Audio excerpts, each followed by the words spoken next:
time I have is 1/11, June 15, 2015. And we'll just start with a roll call with Commissioner Ludlow. Kevin Ludlow here. Good afternoon. Parole here. Ed Sharkey here. William Smith here. Tina Stanford, present. Christina Hernandez, present. Ellen Alexander, here. Lori Fisher, Executive Assistant to the Board, here. And also present, Jessica Hamlin, Secretary 1. Ms. Rose from the back office. Alternate Director of Human Controls. thank you and welcome to everyone. Excused absent for today's meeting are Commissioners Ferguson, Elovich, Thompson, Krangle, and Julie Smith. Has everyone had an opportunity to review the minutes from our last business meeting of May 11th, 2015? And if so, are there any recommendations of changes that anyone would like to make? Or is there a motion to accept the minutes as prepared?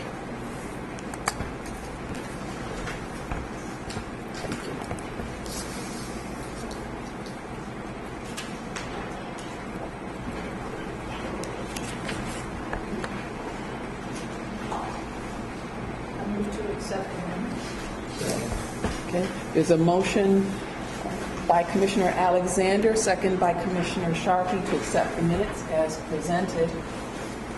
Any further discussion or questions? Yes, sir. I'm saying because I was not present. Okay.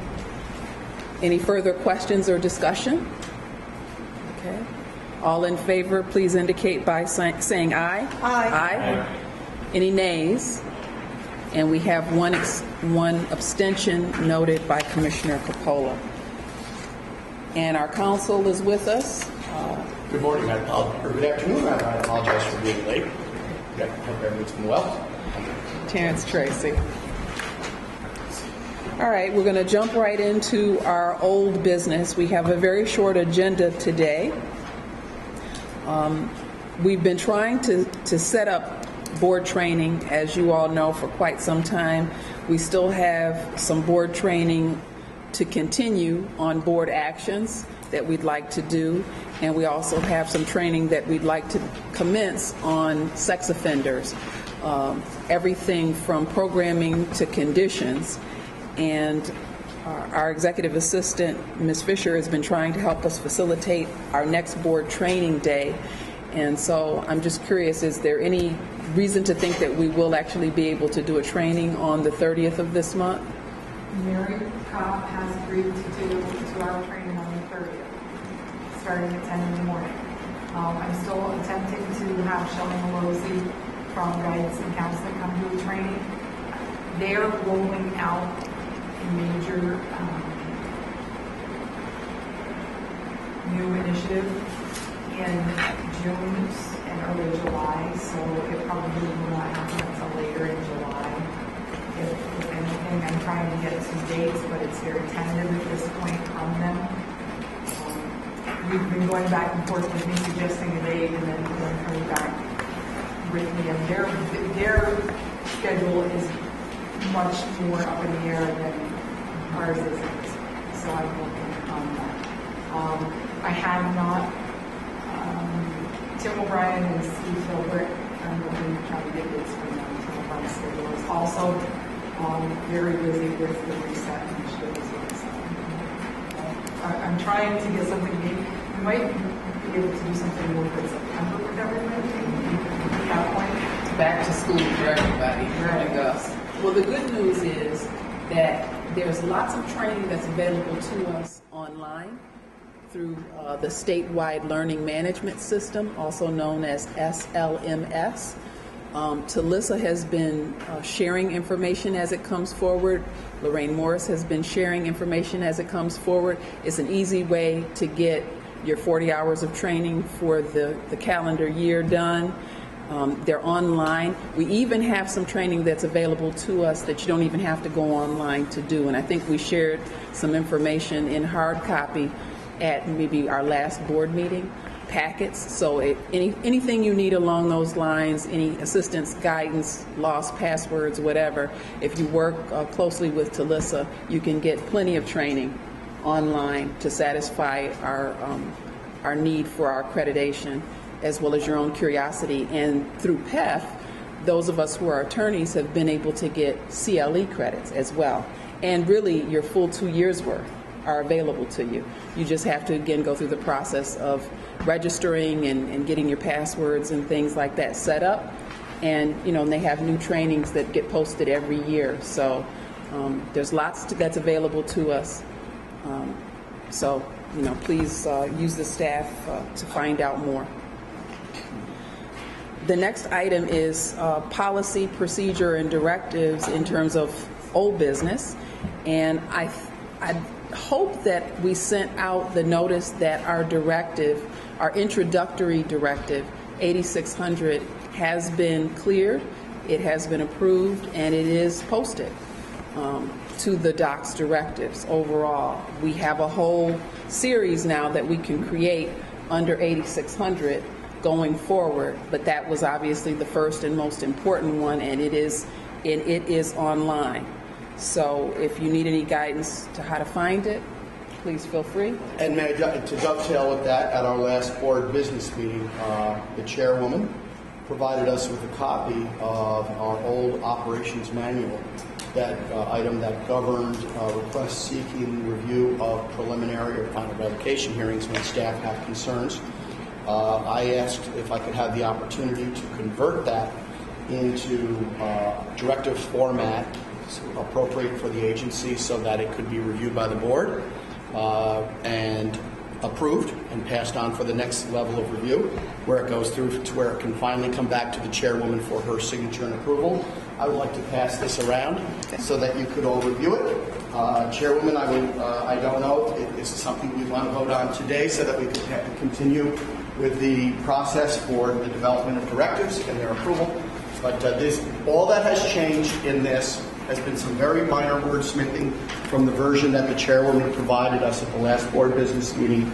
And I have removed that segment at the very end of the former manual directive, or manual item, I should indicate, that indicated that requests from the outside should come through this process. In thinking about that,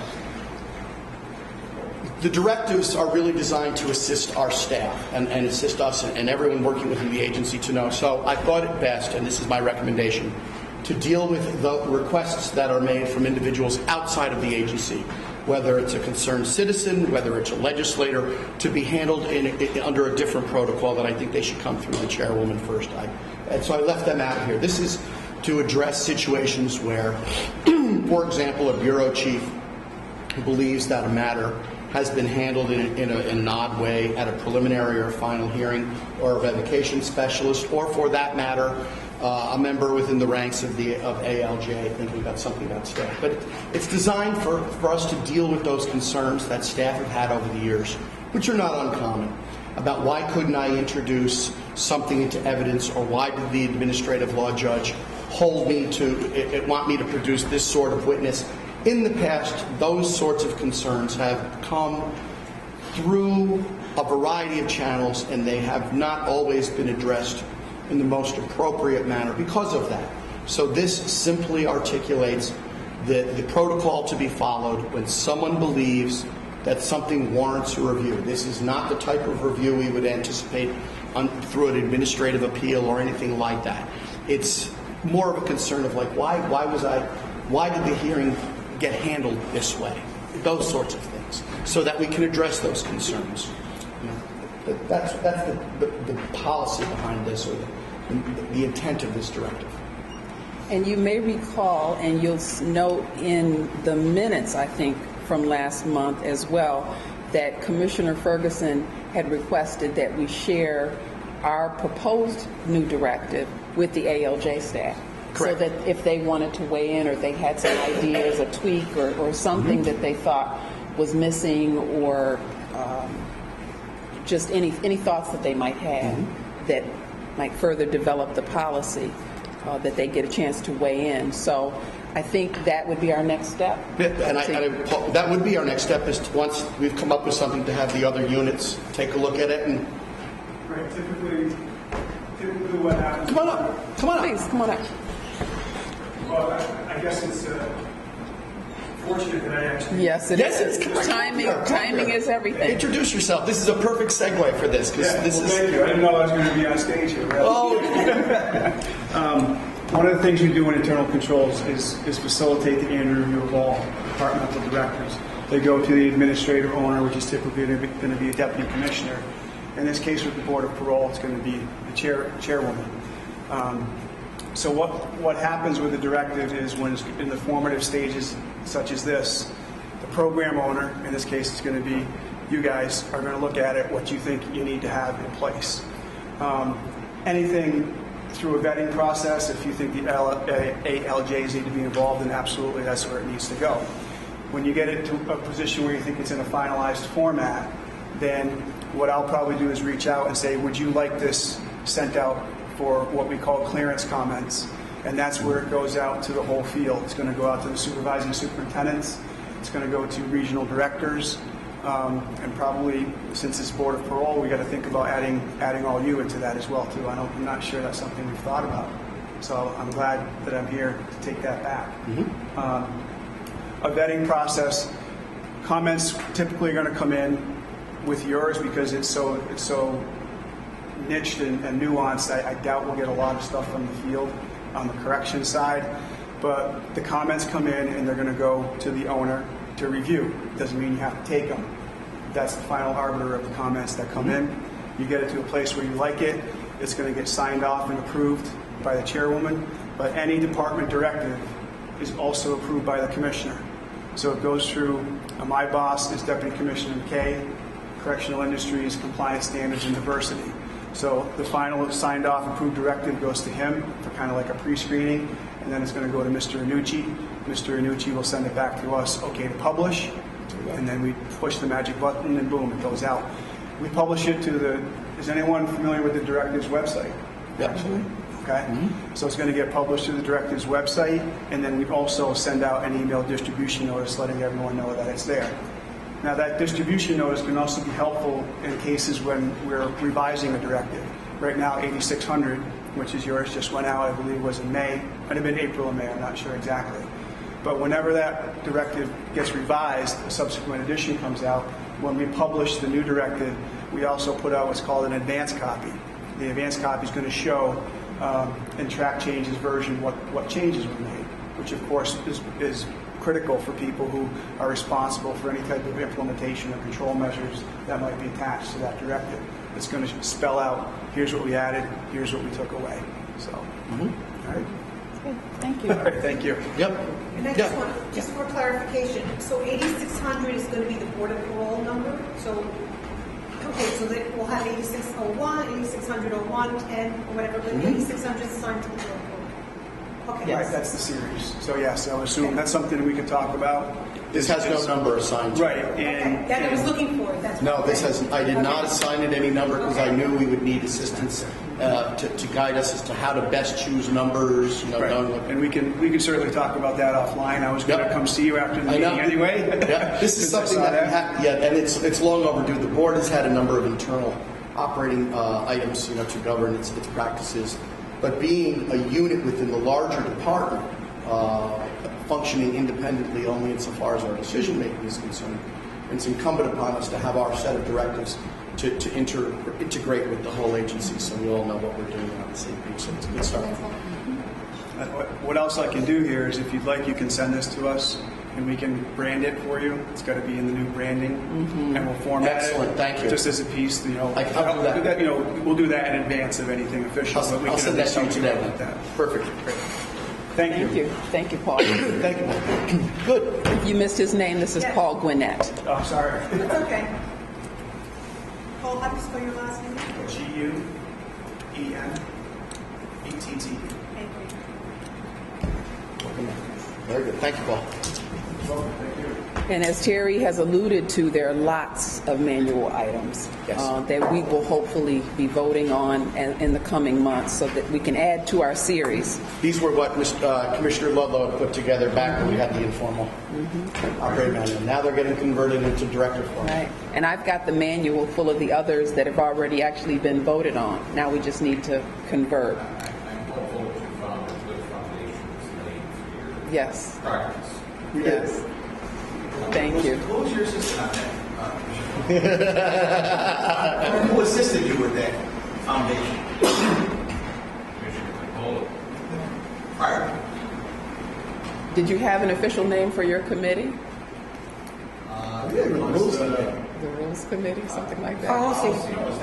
Policy Policy and procedure, right? You Policy did. and procedure manual committee. Yeah, and you did a very nice job. I still have the booklet. In fact, Commissioner Hernandez handed over another copy of that same manual for our accreditation purposes. I'm going to give you the original and the most recent version. So thank you. Thank you for being good stewards of our policy.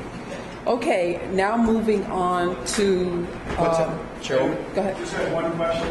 Were those in the former Division of Parole manuals? No. Or were those separate? Separate. Okay. They were always standalone operating manual for the Okay, board. that's fine. The only reason I'm asking is because I know you very closely with Tim O'Brien, because there's still a lot of former Division of Parole main operation items that are still in the process of converting. Yep. I just wanted to make sure there wasn't a disconnect there. So. Nope, these were not contained in the policy and procedure manual. Great, thank you. You're welcome. Thank you. In terms of new business, there are many items that have confidential information attached that we will discuss in executive session. And in terms of other items to be discussed on the public record, Commissioner Smith, actually that could have been listed as old business. So please address the issue of the PBCHR.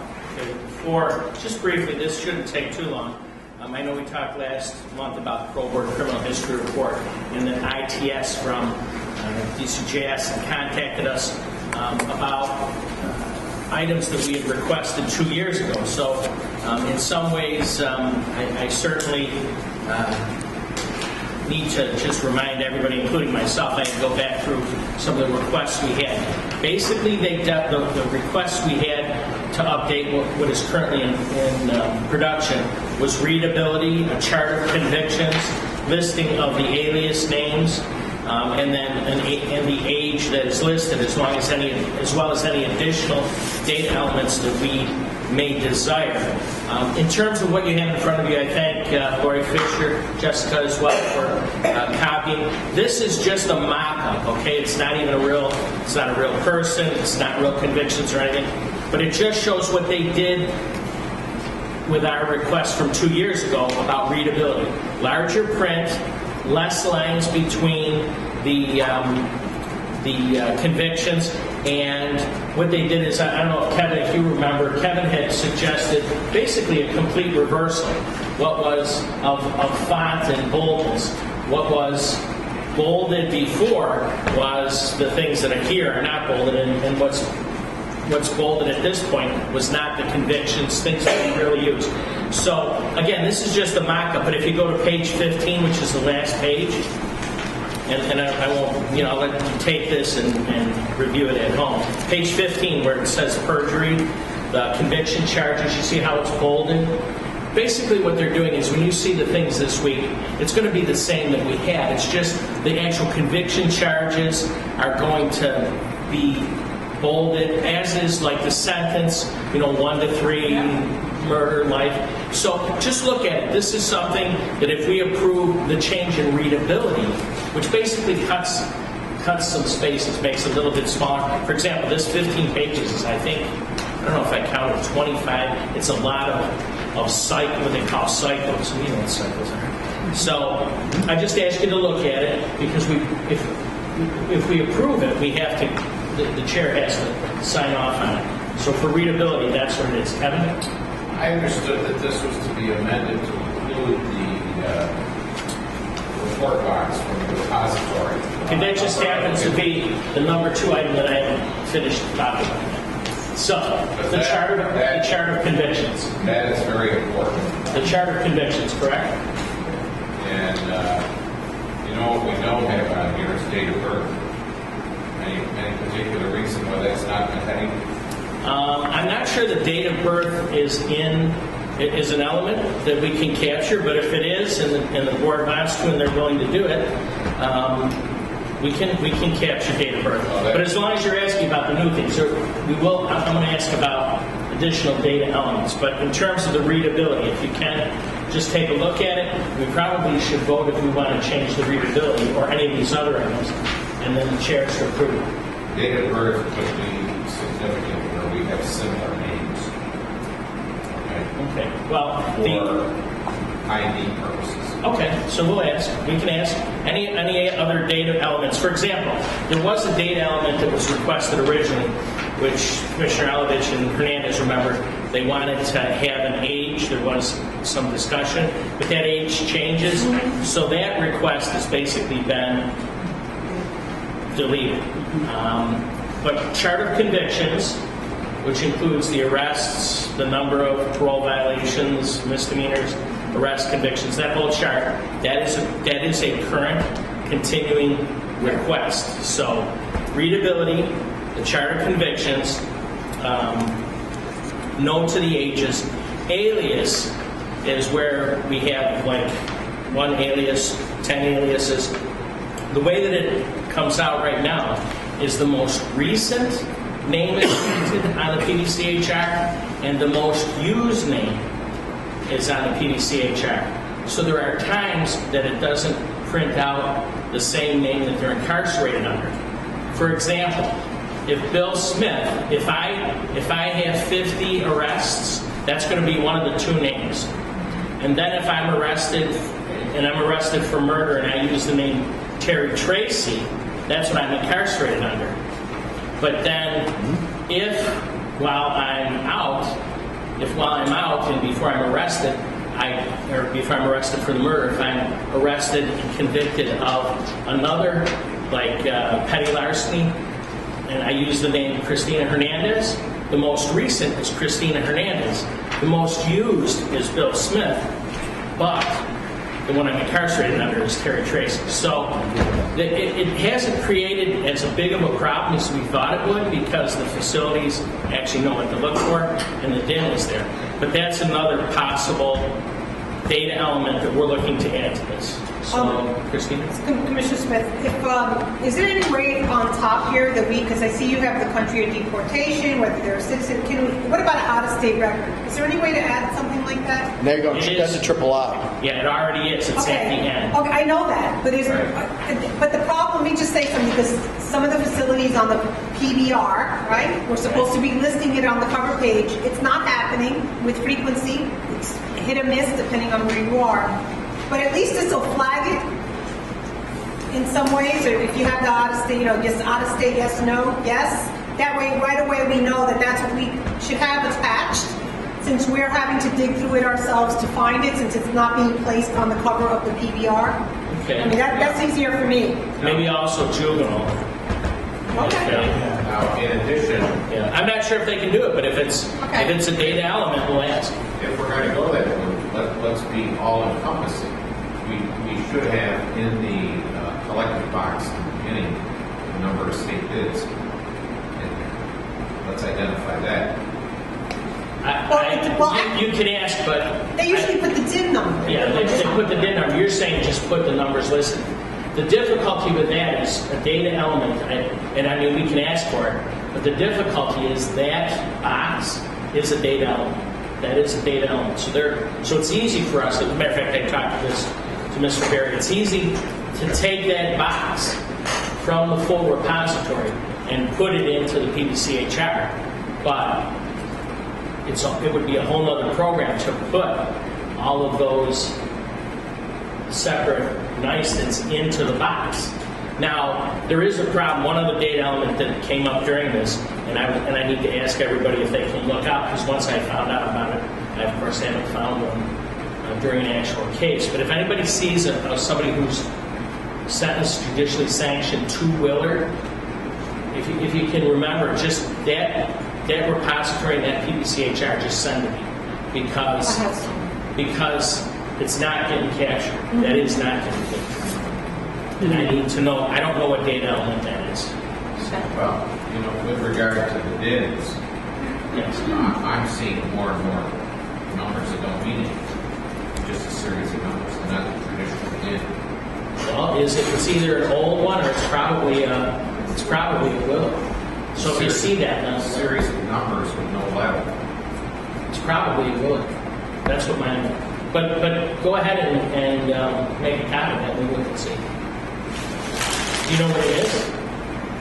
Have you compared the repository to the PBCHR? Is that should answer the question? With the two-man board, you don't have time to do all that. We do that at home. Oh, okay.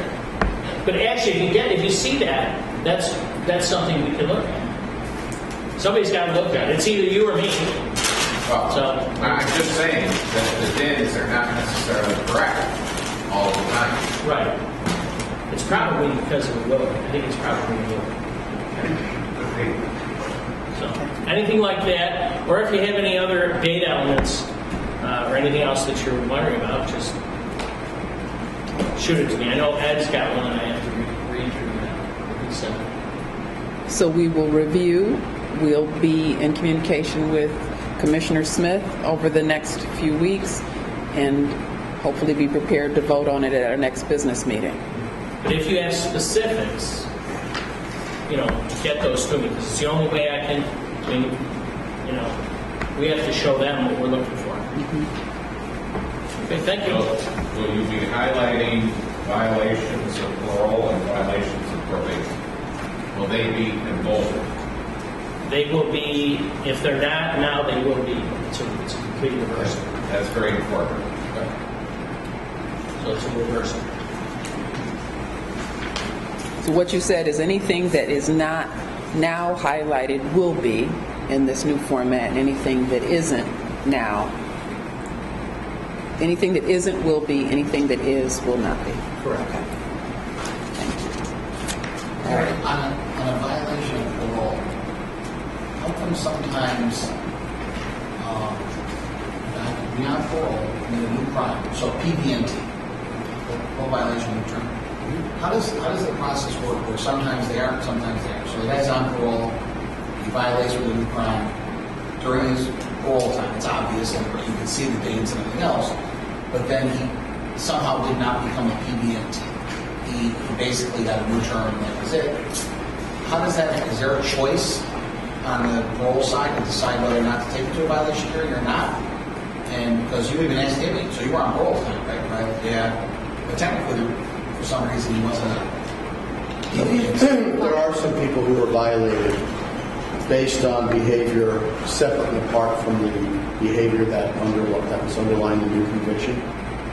In that instance, they would just be a parole violator. What the exact rules are for when an individual is deemed a PDNT, that's something for the Office of Sentencing Review. I can find out what It's they just do. interesting how, it's clearly obvious, and then yet it's not marked as a PDNT, and then sometimes I thought it was because, it's another case, parole says, why take it to the violation, you already get sentenced on it, don't even bother, or what, but, I mean, really. Well, the clock is running on the sentence, it's close to the end. But he is a PBNT. I mean, if you're on parole and you committed a crime, you are. I mean, you could say, you can mince words, but at the end of the day, It could be something as simple where there's a violation of a warrant that, or not, a warrant doesn't issue, an individual is arrested and there's no DB pending. They then pick up the new felony conviction, that parole is revoked by operation of law to come back as a PBNT. That's clear. It may be those instances where someone is violated for a curfew.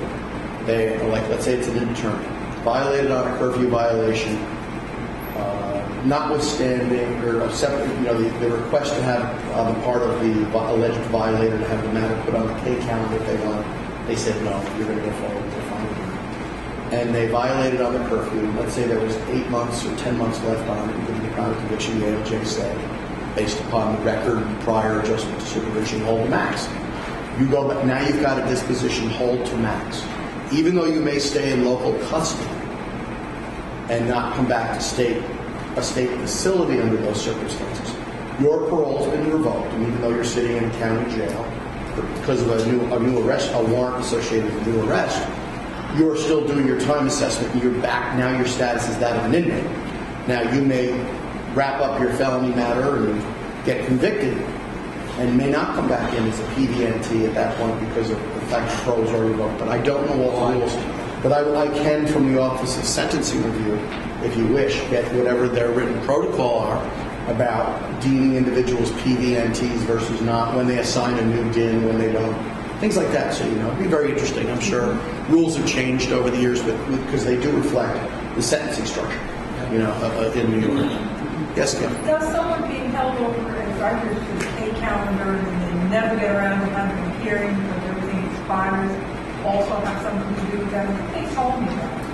Because if they hold over, they get busted on a new crime, but they have this ability to opt the pay calendar to have something heard first, and then in the meantime, everything is ticking. CDME.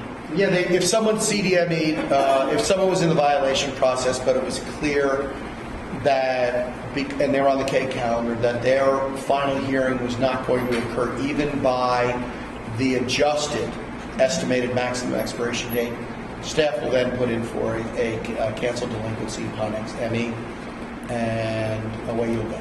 And at that point, the person may come in not as a PDNT, just a new term. Yeah. Because they've maxed out technically prior to. But when you look at the date that he actually committed the crime, he was actually on parole. Yep. And that's what I've seen that happen. Yep.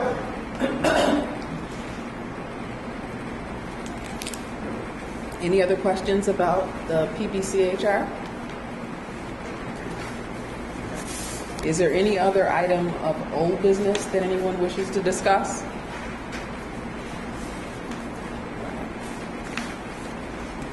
As I said, I don't have any new business that would be outside of the bounds of executive session. Correspondence, announcements, and invitations. I think to the extent that invitations had been published to everybody, inviting us to participate in various things, to the extent that anything's been canceled or postponed, we try to update that information to you as well. So I don't have anything on the table right now. That's a general invitation to our board to attend. But of course, when invitations come in for any events, we get them out as soon as possible, as well as postponements or cancellations. So with that, is there a motion to enter into executive session, at the close of which to conclude our business meeting? Moved by Commissioner Sharkey. Is there a second? Second by Commissioner Halligan. With that, we are going into executive session. Thank you all. Thank you.